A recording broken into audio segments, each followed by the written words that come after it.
And now we are so pleased to have as our guest this evening Pete Beatty, author of the novel Cuyahoga, a colorful tall tale set in the early days of Cleveland and Ohio City. Mr. Beatty is a Cleveland area native who has taught writing at Kent State University and the University of Alabama and currently works at the University of Alabama Press. I would also like to introduce Eric Nussbaum, who will be our moderator this evening.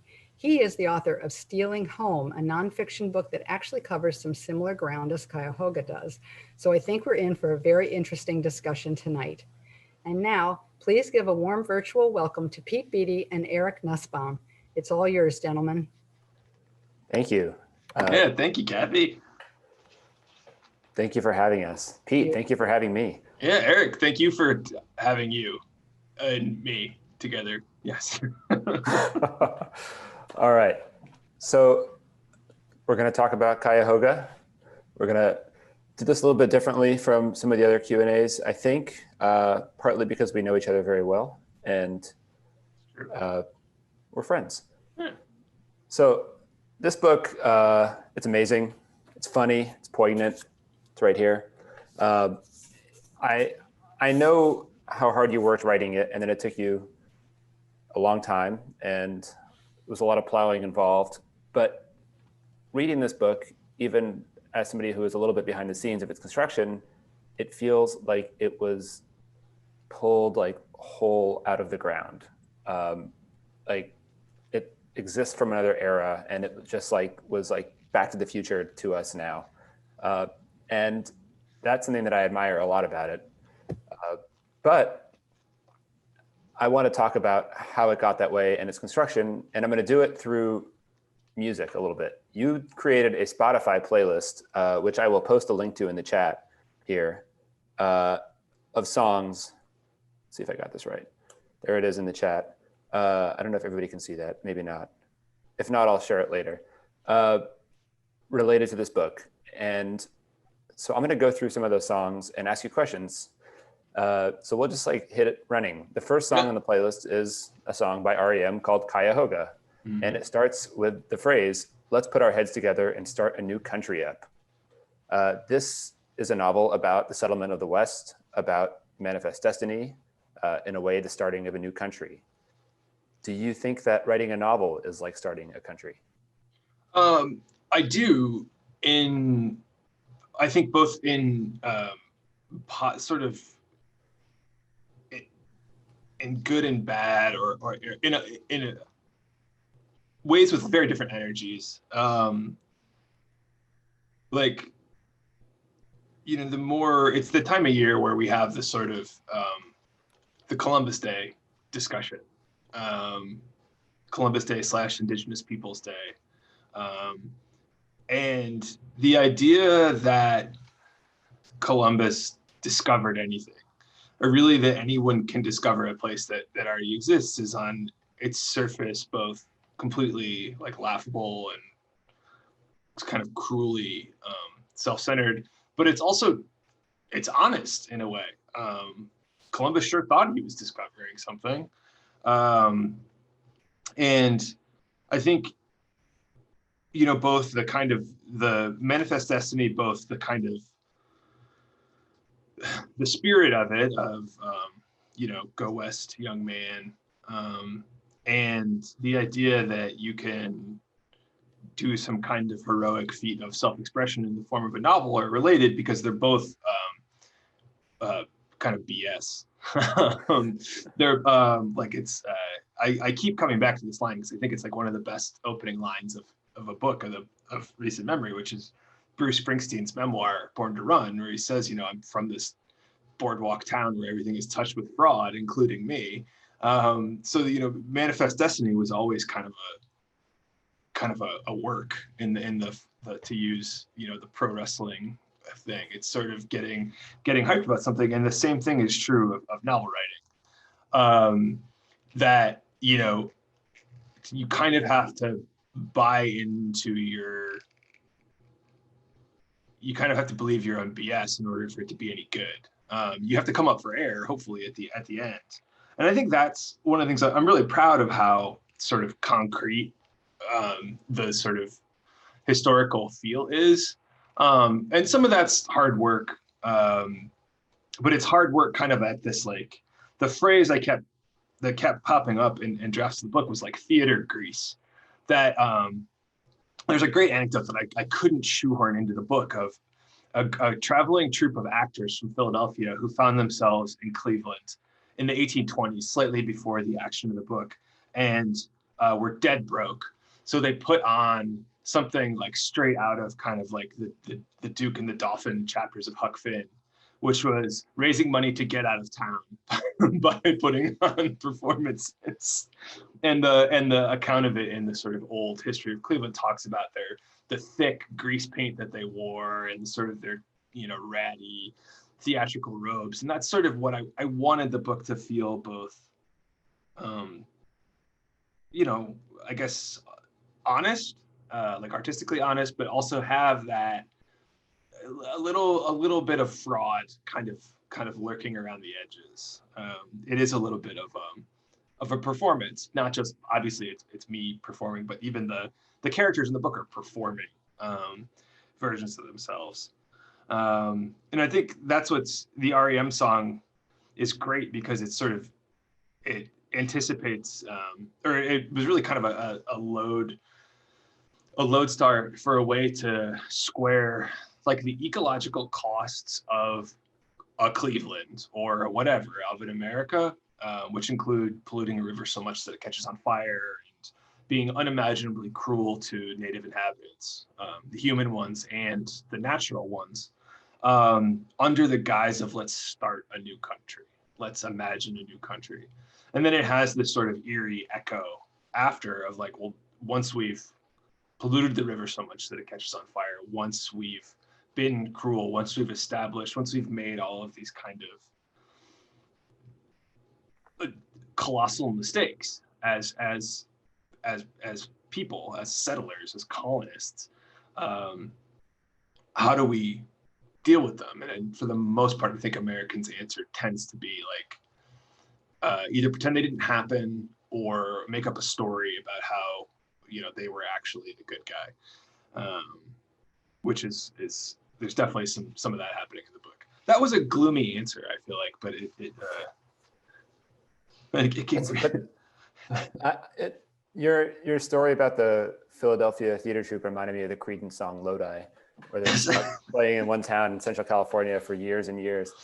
I think there's something to be said about that with Columbus, though, and Columbus Day, and the idea that he invented America, or discovered America, but that's really like an honor he was given retroactively. Like there was no America, there was no United States of America when Columbus came, and that's an American holiday, that our government created to like sort of retcon an origin myth. And that's a lot of what this book is about to me. And the other thing I'm thinking about is we cope with our failures by just pushing forward more and more and further west. I mean, it won't be too much of a spoiler to say that, earlier on in this book, some residents of Cleveland are fed up with it and they cross the river and go west to Ohio City. And that becomes, really the basis for all the action to follow. So let's move to another song here. Yeah. So the second song on your playlist, it's a song called Crystal Illusion by a Cleveland funk band called Creations Unlimited. And I'm going to apologize because we're going to be jumping up and around different subjects here. This is an instrumental song, and this is my favorite question and possibly my favorite thing about the book. Cuyahoga is a book full of sounds. To me, it's like it's a sound book more than it's in any other sense. The sort of protagonist, Big Son, has a trademark sound he makes with his axe when he's chopping wood. It's a thwack sound. His, I guess his love interest, it's not reciprocated, Chloe Inches, has a sound that she makes when she's sewing. They're almost like leitmotifs, these sounds, and they come back and reoccur throughout the book. Even, geese have a particular sound they make, which is skronk. There's a cigar lighting that goes snip. There's like all these different sounds in the book. And I want to talk to you, but what was your thinking with incorporating this? I can never say the word onomatopoetic. Yeah, right. Yeah. With including that.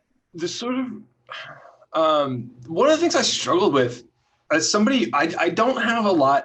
This is the only this is the second piece of fiction I've ever published.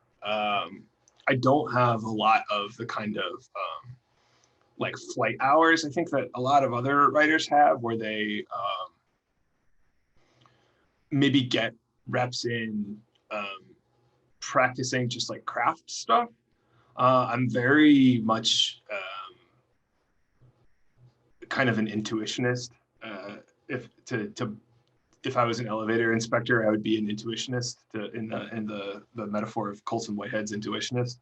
I'm totally doing this by feel, and I knew I needed to get more sensory detail into the book. I needed to make a world for the reader to kind of give the reader something to feel.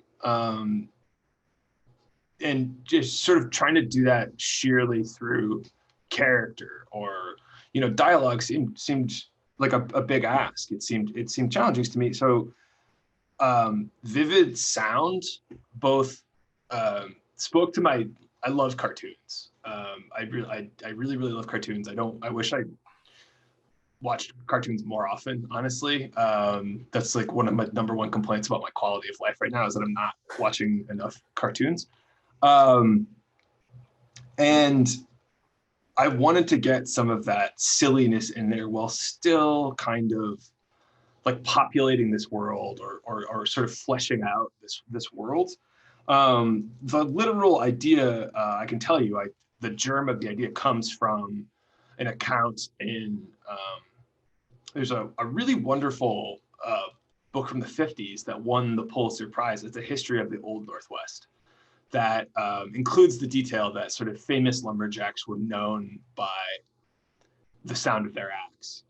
And it put me of a mind of saying, oh, when Hank Aaron hit a baseball, or when, such and such an athlete did something, there was a specific sound to it.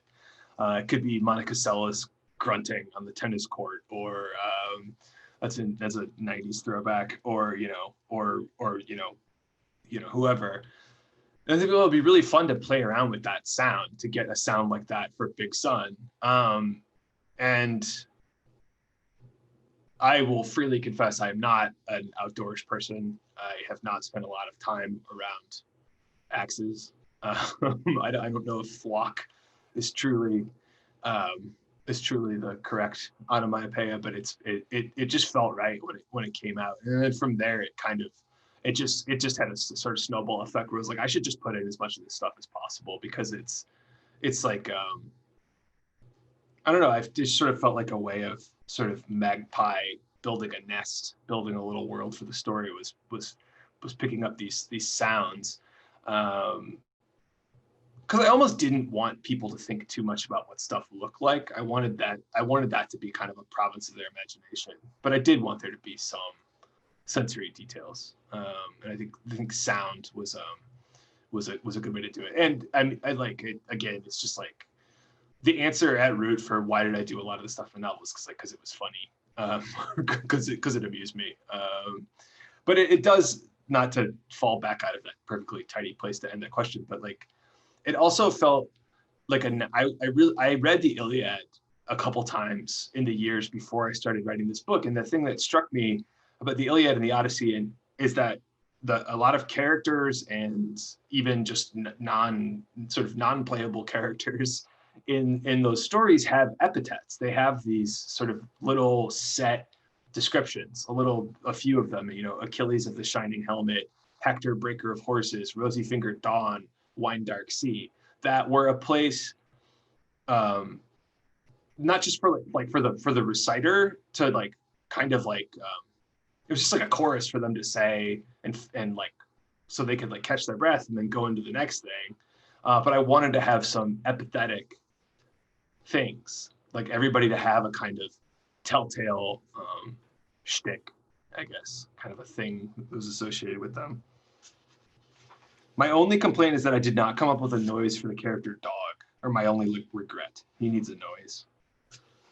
We can collectively decide on one before the edit's over. We can put that into the the add-on material that we sell to the book later.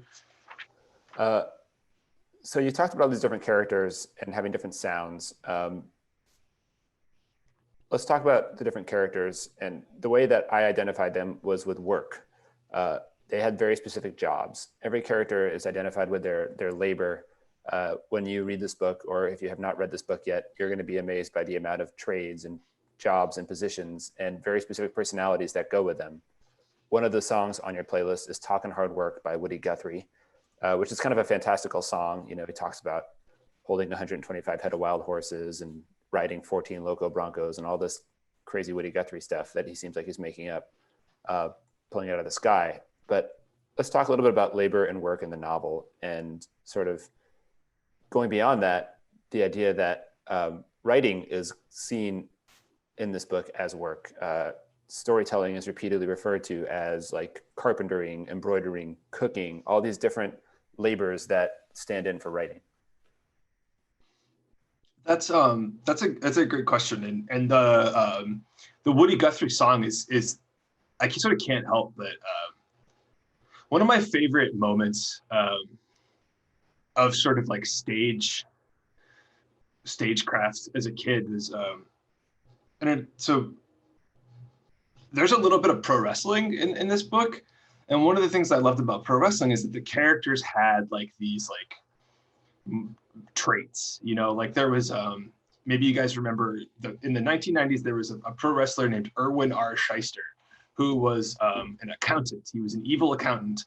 His initials, Erwin R. Shyster, spelled out IRS, and that was kind of his shtick. There was Ted DiBiase, who was a rich guy. That was his job. He was a millionaire. And you know, the sort of labor theory of pro wrestling doesn't really hold up. But I remember Macho Man Randy Savage actually had his brother, Lanny Poffo, briefly played a character named the Genius. And one of the things the Genius would do is he would just read out the script of the match during promos. He would just completely break down the sort of the third wall, or the whatever the sort of kayfabe world of pro wrestling. He would just like let the viewer into the story. It was very puckish and funny, and it was I'm sure you know, not really meant to be taken very seriously, although you know, not meant to be overanalyzed too much. But one of the, you know, that's what I do. I like to overanalyze things.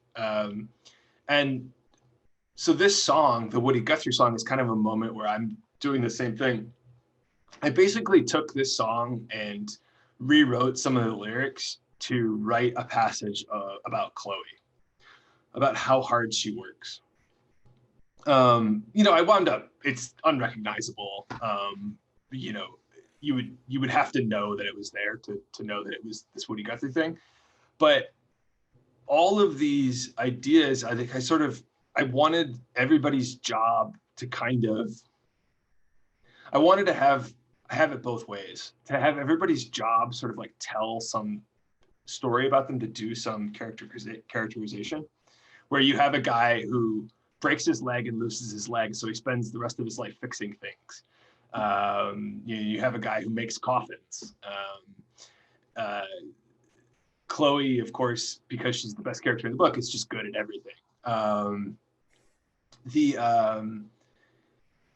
But I didn't want to be like too clumsy or too on the nose about it, so I wanted to throw in some curveballs. And I think the big curveball is actually Big and Mead themselves. Big's work is the work of, depending on how you want to conceptualize him or understand him. And I should say, for those of the people who haven't read the book, Big's son is he's not the protagonist of the book, he's the hero of the book. And it's sort of, he's not the narrator, and he doesn't, he's not like a successful hero, put it that way. He's enormously strong and talented, and he's done all of these things. He's wrestled Lake Erie, and he's cleared forest. He's literally like made space for a town, but he needs money to succeed. He needs money to do the things that he thinks he wants to do. and no one wants to pay him money. They want to pay him in admiration, in wonder, in awe. So you could think of him as a divine character or a celebrity or sort of,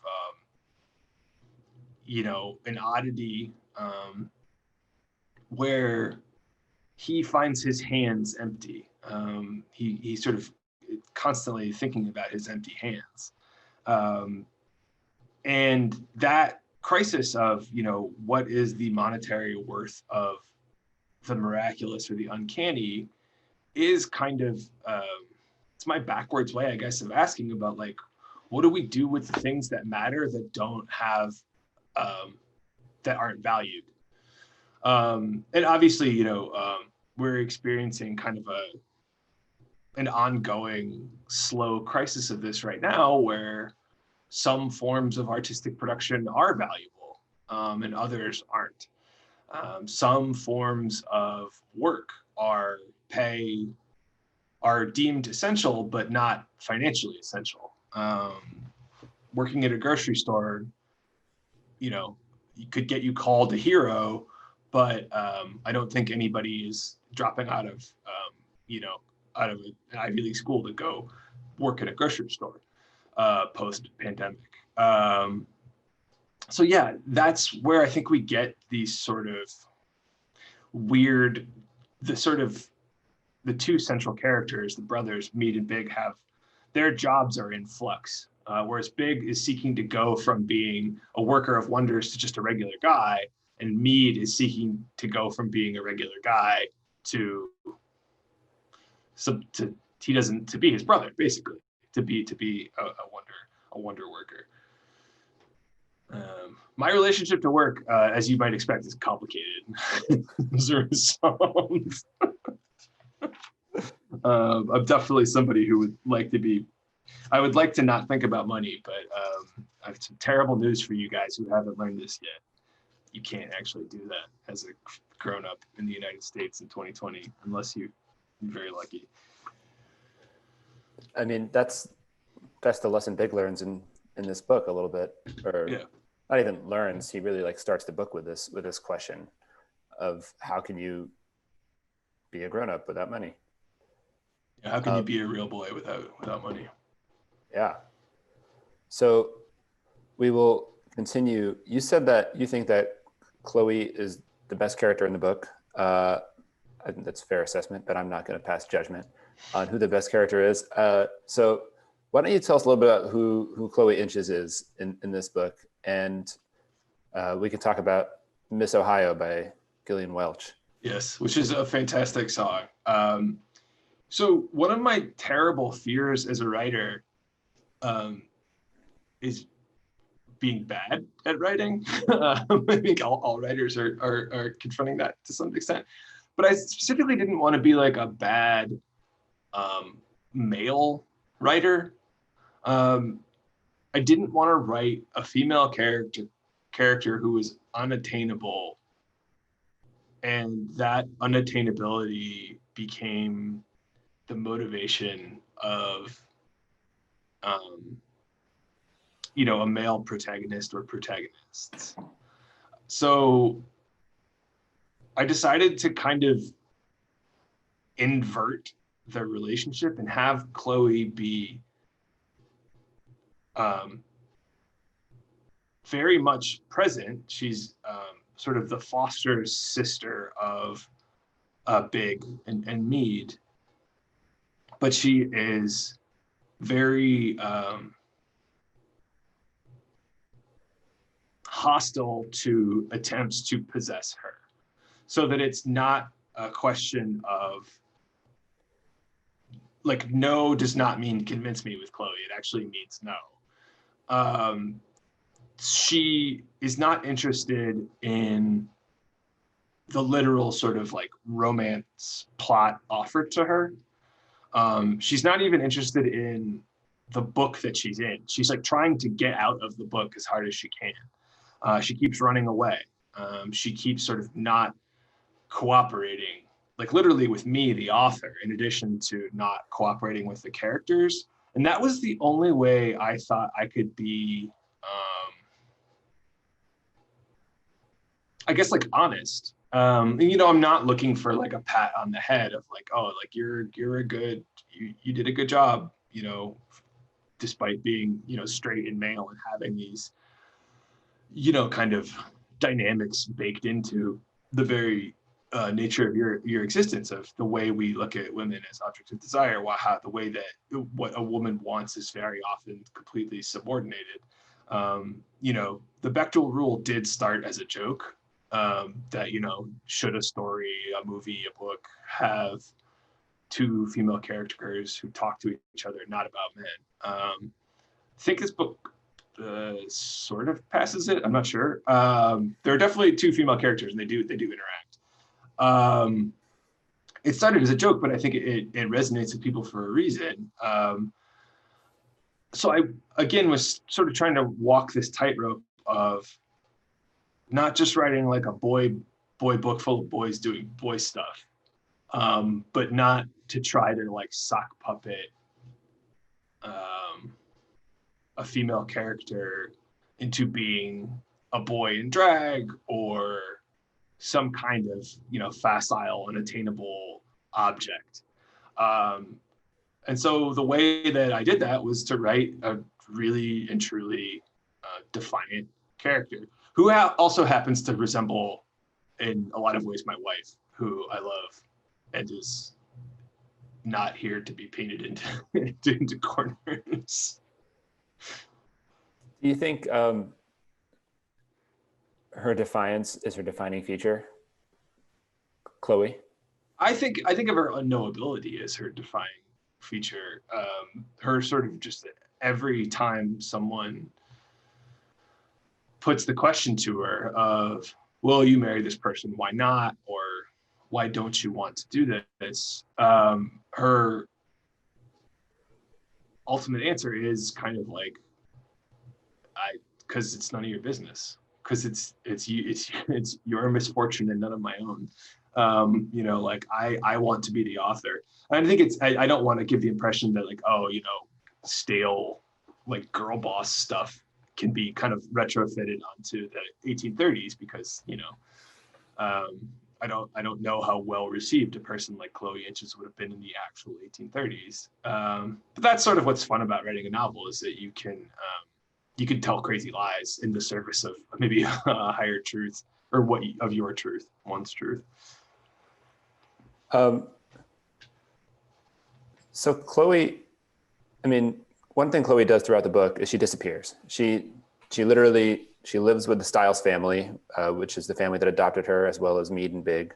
And occasionally she just like dips out of town with no explanation, and then she comes back.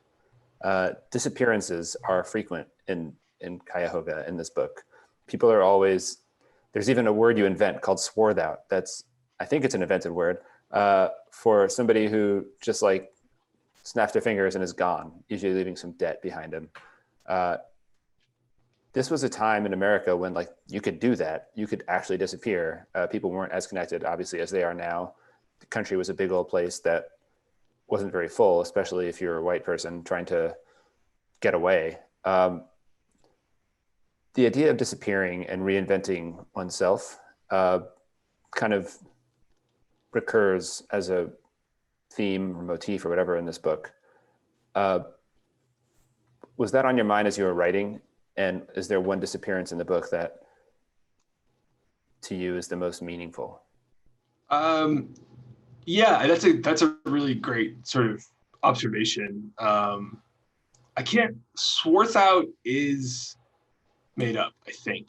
I sort of read enough stuff about the, you know, sort of Jacksonian era. And it really is, because there's a reason that the popular literature of the time, in the form of the Davy Crockett's and the tall tales and stuff, is ridiculous, because it kind of matches a really sort of like fried place. It was legit strange. Like there were kind of no rules.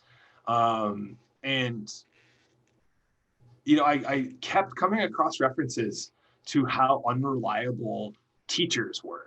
That like you couldn't, any teacher who showed up in a place, you know, saying he was for hire and could teach Latin and piano and, you know, arithmetic was like viewed with a heaping amount of suspicion because there was just like this plague of bad teachers, like these just like falling down drunks who had kind of, you know, busy hands and wandering eyes for young women, and like hardly knew the things that they claimed they could teach, and would basically bail or get drunk beyond helping the first time you paid them, and then just disappear and ride off to some other town. And sort of that kind of immense capacity for destruction, that the destruction of pasts, that ability to like sever cleanly, to me that seems and felt as I worked kind of central to the idea of movement, of this sort of great disposability of the frontier. And you know, this isn't like the classic West of like homesteading and, you know, busting up the prairie to plant and things like that, but it is kind of the beginning of that. This is like ramping up towards that, and it's a much messier and irresponsible, and, you know, quite frankly, like we're at the tail end of what was a historically freakish amount of drunkenness, just for like certain practical reasons. American men in particular, drank just mind-boggling amounts of hard alcohol, amounts that would put any, you know, even the most, you know, sort of debauched fraternity member in the year 2020 would kind of like put them to shame. And so, you know, and that drunkenness, that ability to kind of like run away or just annihilate something that's vexing you, struck me as not only central to like American mythology, but I guess stories in general, that we, you know, that we often try very intentionally lose ourselves in stories, and we try to actually create a story capacious enough to lose the whole world if we want to. Can't remember that sort of Joan Didion quote that always shows up, like, we tell each other stories in order to live or whatever. I don't know if I 100% buy that, or it's, you know, a law of nature or anything, but I think there really is something to the fact that like we tell stories in order to not, and sometimes in order to not live the actual life or the story that we're already embedded in. Yeah, and the great part about that is that there's really only like 5 stories, so we have to get increasingly crazier about how we reinvent them and sort of retool them to achieve what we want to. All right, let's talk about that. You are extremely, I mean, not extremely, but you're quite open in this book in referencing the Bible, right? All the stories were in the Bible at one point or another. There's a lot of classical allusions in the book. Some are more discreet than others. But in terms of the biblical stuff, it's often directly on the page. And then sometimes it's thematic, and sometimes it's pretty like, you know, psychedelic reimaginings. But one of the songs in those playlists, The Mountain Goats, Pigs That Ran Straight Away Into the Water, is a song about the miracle of the swine. Jesus exorcised some demons from a couple of guys on the east bank of the Sea of Galilee, and the demons were transferred into a herd of pigs. Pigs ran into the water. Demons are gone. There's demonic pigs in this book. There's also a lot of allusions. I know from talking to you that you wrote this book by hand on yellow legal pads. How did you get, I mean, all these allusions, we're talking about Mark Twain, Shakespeare, Homer, Bible, Looney Tunes, into the text? Was it a matter of like this stuff like slipping out of your subconscious onto the page, or were you thinking like, I want to load this book up with all my favorite stuff?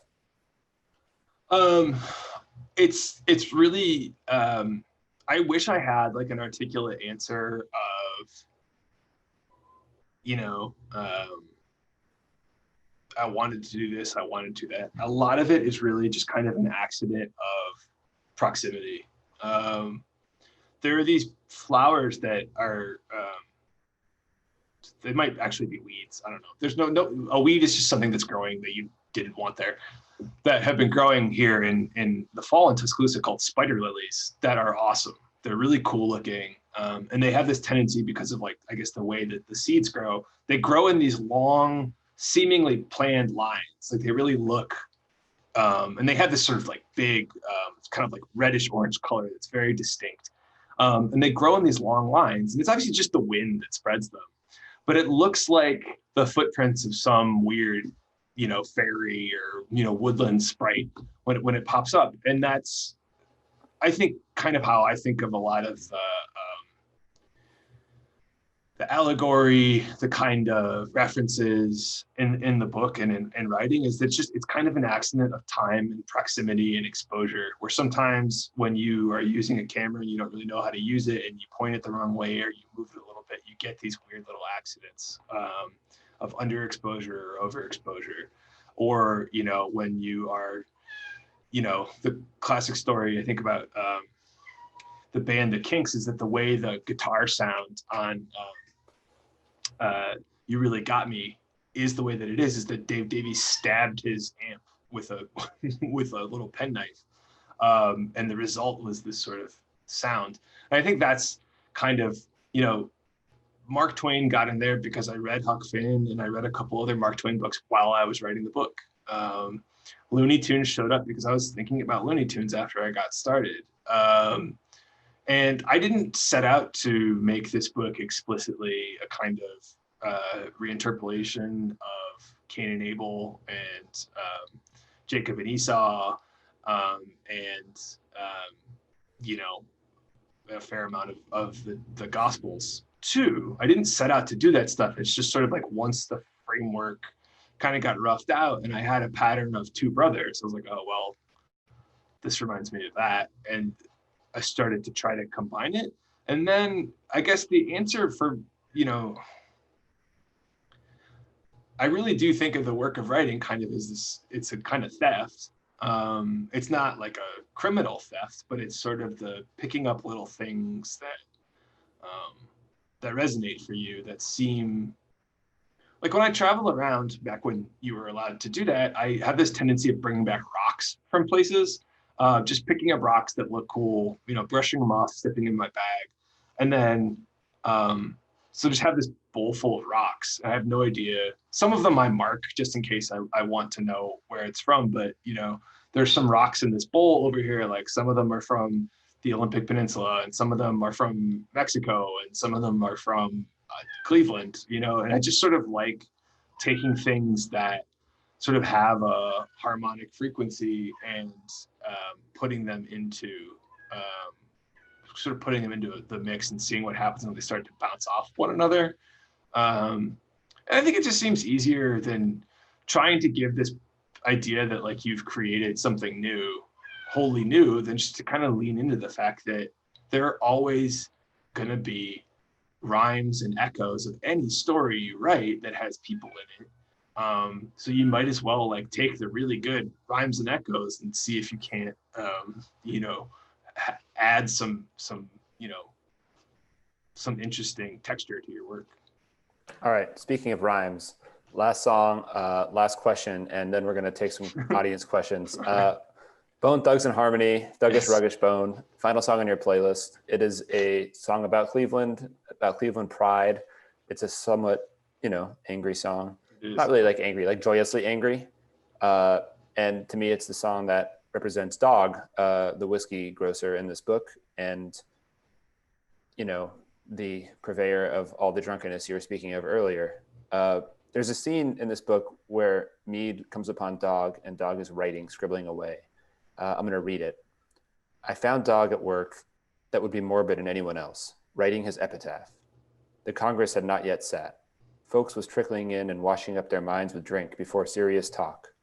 Dog were seated at the back, underneath his museum of violence, scratching away with a coal like he meant to ignite his scrap of paper. So that's Dog, the bartender in his bar, underneath his collection of weapons he has on the wall, writing his own epitaph. How would you feel about Cuyahoga as an epitaph for you? And do you think the book has sort of an epitaphic, if that's even a word, vibe to it? Well, unfortunately I picked my epitaph already, which is stolen from some conceptual artist, which is "Can we still hang?"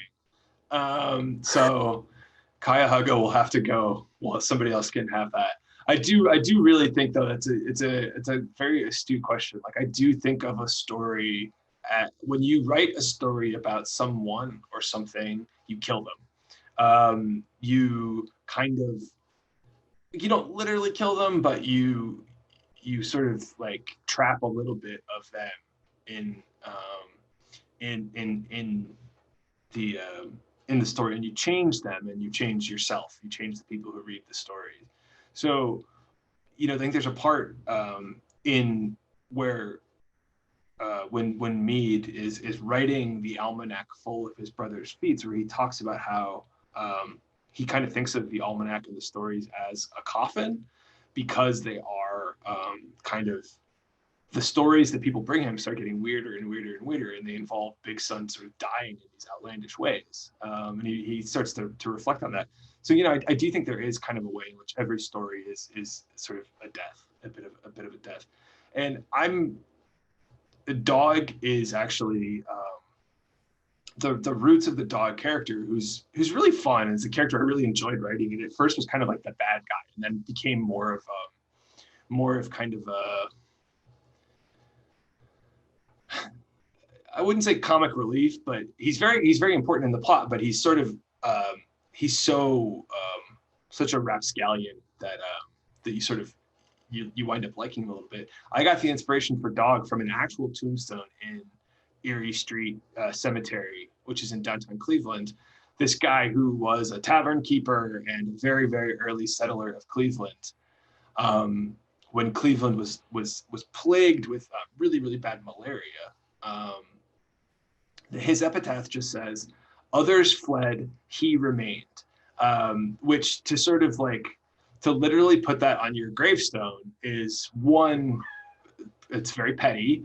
Like, you clearly have not really gotten over this. But two, is like a perfect distillation of kind of like the classic Cleveland chip on the shoulder of just like, I mean, like, even right now, I'm wearing my Myles Garrett hitting the Steelers quarterback with his own helmet T-shirt. It's just an attitude. I think a lot of places have it, but Cleveland is special. It's special to me. Just this sort of like defiant, sort of like, it's not really a chip on the shoulder. It's more of a chip with just trace amounts of shoulder attached to it. All right, so let's go to these questions in the chat. I'm going to just read them in the order they came in. First question from anonymous attendee. Did you listen to anything while writing? I did. I unfortunately can't really listen to music with lyrics while I write. So I think probably if I could do forensic iTunes data, that the number one things I listened to were loud instrumental rock music. One of the few albums with lyrics that I listened to was Funhouse by the Stooges, which is just an eternal ripper. That was usually to get some manic energy, but a lot of like Don Caballero and just like old 90s punk rock. All right.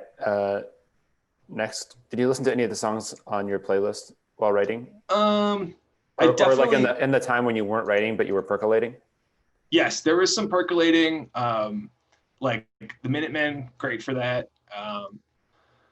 And Proto Martyr is like, I mean, it's not for everybody because it's sort of loud rock music, but Proto Martyr is awesome. It's the closest thing to sort of like damaged literary fiction that you could get in a rock band right now. Same thing. I mean, it's sort of in the same, I think they're sort of heirs or distant cousins to the sort of like Pere Ubu, Rocket from the Crypt, like Midwestern first wave kind of proto-punk, just like loud, a bracing combination of virtuosity with like sort of insane energy. The sound of Big Sun thwacking the whole forest with his axe. Yeah. The sound of a guitar factory. I think someone famously described the Sex Pistols. All right. So where did the name Chloe Inches come from? Chloe Inches is a real person. There was an actual Chloe Inches and an actual Job Styles who existed in the early history of Cleveland. And I don't know if it's Job or Job. It's probably Job. The names are just too good. And I think, I have long loved the movie Boys in the Hood for a lot of reasons, but one of them is that it has the Lawrence Fishburne character, Furious Styles, is really this kind of very vivid dad characteristic. And that, I think, influenced me a little bit to make Job Styles a dad character. Chloe Inches that's just a great name. I mean, that's, when I saw that on the page of a history book, I was like, I'm taking that. I don't even need to change that. Question from Adam Doster. Hey dudes, Hey. your pal Adam Doster here. Hey, what's up, Adam? Pete, deep congrats. I'm curious about your choice to include the distinct running heads on each page that tie thematically to the action. Where'd you get the idea for that device? And why give yourself that much more work? The running heads are really fun. For those of you who are not book design sort of people, a running head describes the head that runs across the top of a page. Typically in a book, it's either going to say the author's name or the title of the book or what chapter it is. The running heads in Cuyahoga actually say little tidbits of things, and sometimes they're little kind of Easter eggs that tell you about what I'm trying to do, or they're just jokes or running commentary on the action. That idea came from looking at 1830s books. In particular, one old history of Cleveland just has these fantastically descriptive, droll running heads of, like there'll be a page about how rats eat all of these guys' food and they're facing starvation. And then the running head on that page will just be like disappointment, to get a little bit of that. I just wanted it to feel a little bit, I wanted to get that big to really make it feel like something from the 1830s. Not, obviously it isn't, but to have some things that kind of, my advisor when I was writing this book in grad school always talked about defamiliarization, and I wanted to defamiliarize readers. I wanted to make them do things with their eyes that they don't have to do when they're reading a regular book. Another thing you do to make it feel like the 1830s is include illustrations and maps and classified ads. Yes, there are actual classified ads from literally from the 1830s Cleveland newspaper that appear in this book. All right. Next question here. You can let the cat into the room with you if that is why he or she is meowing. We love cats. Oh no, you can hear the cat. That is Babysitter the cat. She's insane, and she's had plenty of time to chew on my leg today, so we're gonna keep her out in the hallway for a little while. Sorry, Babysitter. All right, we got a couple more here from Zachary Lutz. Could you talk about the jacket design process? How involved are you with the concept? And I will hold up mine because I have the jacket on it still while you talk. The jacket design process was really interesting. So my day job is now and has been at various points in my life a book editor. So I've been on the other side of selling an author on their jacket design before, and it's this really kind of sensitive little thing. No one cares as much about their book as an author. That's just the way that it goes. It would be weird if other people cared as much. It's just, it has almost this, like, it does become kind of a child or a child proxy for you. So you're already kind of, the publishers have a really kind of fraught task where they have to successfully demonstrate to someone that they understand this thing that they feel so intimate and so powerful about. But they also want to put a cover on it that they have certain insight about what sells or what they think sells. They have certain considerable insight about just legibility and what works. And then there's also just practical concerns, like, believe it or not, publishing houses don't publish one book at a time. So at this the whole time that I was working with the really, really wonderful people I worked with at Scribner, Kathy Belden, and everybody who sort of made the book possible, they have to manage this process for every author. So it's not a question of the customer is always right. And I think one of the language that's in most book contracts I've ever seen is basically says like something like reasonable considerate consultation, that the author can squawk, but if the publisher ultimately wants to, they can just kind of put a cover on the book. They showed me a cover and I liked it, and I sort of tried to convince myself, but then after like 3 weeks, I just blurted out that it was very nice and somebody did a very nice job, but it didn't feel like the cover of my book. And then I sort of thought that was, they were just going to cancel my book contract and, shoot me into space. But no, actually, Kathy just said like, oh, well, we had this alternate cover and she showed me this. And I was like, oh, that's it. And then it's pretty much the whole story. This cover's awesome. It just kind of gets the book. The guy who made it, I always forget his name, Matt Dorfman, created this kind of out of an old magazine lithograph. So it's not actually perfectly period authentic, and that's kind of the thing I like about it. It looks like a poster for sort of like a vaudeville show or like an 1890s kind of like, a very, very early movie serial or something like that. And it's just distinct, I think that's, if I had to describe what's actually happening here, it's like a guy with many torsos. But it pops, and I think it's kind of interesting. Yeah, I don't know. It's really, it's a total trip. It's just bizarre. But I think it's awesome. Sorry, that's a very inarticulate statement, but like, good job, Matt Dorfman. Good job, Scribner. Thank you for making this book beautiful. I was thinking about what you said earlier about how writing about something is sort of killing it, and it's a sort of death. And in a way, picking out a cover for your book is like picking out a coffin or funeral clothes. And it becomes this really holy thing. And after you do it, it's like, this is what my writing is going to live in, my story, these characters for eternity. 100%. Eric is also the author of a book that is also extremely good. Stealing Home. Oh, no. And I remember. Next question. Eric's trying not to talk about it. It's awesome. Check it out. It's very timely and relevant because the Dodgers are in the World Series. And it's a story about how the magical home of the Dodgers is actually both a real place and an invented place.